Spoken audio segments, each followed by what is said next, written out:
আজকে আমি আপনাদের সাথে একটা অজানা বিষয় নিয়ে আলোচনা করব। আর সেটা হলো কোতোয়ালি থানা। আমাদের দেশের প্রায় জায়গায় আমরা কোতোয়ালি থানা লক্ষ্য করতে পারি। এই কোতোয়ালি থানা এতগুলো কেন? যেমন আপনার ঢাকার পুরান ঢাকাতে যাবেন, একটা কোতোয়ালি থানা দেখবেন। চট্টগ্রাম শহরে যাবেন, একটা কোতোয়ালি থানা দেখবেন। এমন 12টি শহরে 12টি কোতোয়ালি থানা আছে। এতগুলো কোতোয়ালি থানা কেন?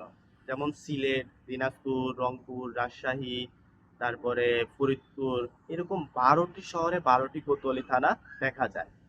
এতগুলো কোতোয়ালি থানা হওয়ার কারণটা কি? কোতোয়ালি থানা কেন হয়েছে সেই বিষয়ে আজকে আমি আলোচনা করব। তো আমাদের দেশে আগে যেমন মুঘল আমলদের, যেমন রাজা বাদশাদের মানে রাজত্ব ছিল, তখন কিন্তু এই রাজা বাদশারা প্রজাদের থেকে খাজনা আদায়ের জন্য একজন বিশ্বস্ত লোক রাখতেন। এই বিশ্বস্ত লোকের নাম ছিল কোতোয়াল। আর এই কোতোয়াল বসার জন্য একটা নির্দিষ্ট একটা স্থান ছিল। তো এই কোতোয়ালের আন্ডারে আপনার জমিদার ছিল, নায়েক ছিল, আরো শক্তিবান কিছু লোকজন ছিল। যখন একটা নির্দিষ্ট একটা সময় হতো, তখন এই কোতোয়াল কি করতো? প্রজাদের কাছে চিঠি পাঠাতো, মানে রাজার যে রাজস্ব আদায়ের জন্য একটা চিঠি পাঠাতো। আর প্রজারা কি করতো? মানে মানে রাজস্ব সময় মতো দিত না। না দিলে অনেক সময় এই কোতোয়াল কি করতো, যেখানে বসতো, যেই স্থানে তার অবস্থান ছিল, সেখানে এই প্রজাদেরকে ধরে নিয়ে আসতো, ধরে নিয়ে আসে বিচার করত। ঠিক আছে, বিচার করত। তো এরকম কোতোয়াল যেখানে বসতো সেই জায়গাটার নাম আপনার কোতোয়ালি হয়ে যায়। ঠিক আছে।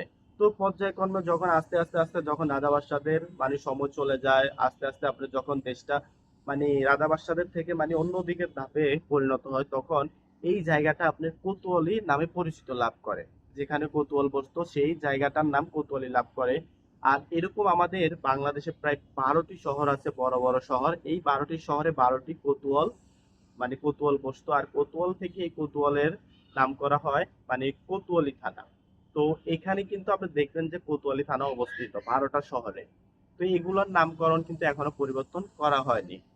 তো আপনি একটা বিষয় দেখবেন যে কোনো জেলাতে যদি আপনার থানার নামকরণ করা হয়, তাহলে ওই উপজেলার নাম অনুযায়ী কিন্তু নামকরণ করা হয় থানার নাম। কিন্তু এই 12টি শহরে আপনার 12টি থানা কিন্তু এখনো চেঞ্জ হয় নাই। জায়গাটার নাম কিন্তু ভিন্ন, কিন্তু ওই থানার নাম কিন্তু কোতোয়ালি থানা। তো আশা করি আপনারা বিষয়টা বুঝতে পেরেছেন, কোতোয়ালি থানার নামকরণ কোথায় থেকে এসেছে, কিভাবে হয়েছে। তো যারা না বুঝতে পেরেছেন অবশ্যই আমার কমেন্টে জানাবেন, আর যারা বুঝতে পেরেছেন অবশ্যই জানাবেন। আর আশা করি ভিডিওটা আপনাদের জন্য খুবই উপকার হবে। আপনারা অজানা কিছু একটা বিষয় বুঝতে পেরেছেন। তো ভালো থাকবেন, সুস্থ থাকবেন। আমার চ্যানেল যদি নতুন হয়ে থাকেন অবশ্যই একটা লাইক করবেন, কমেন্ট করবেন, আর চ্যানেলে সাবস্ক্রাইব করে চ্যানেলের পাশে থাকবেন। আল্লাহ হাফেজ।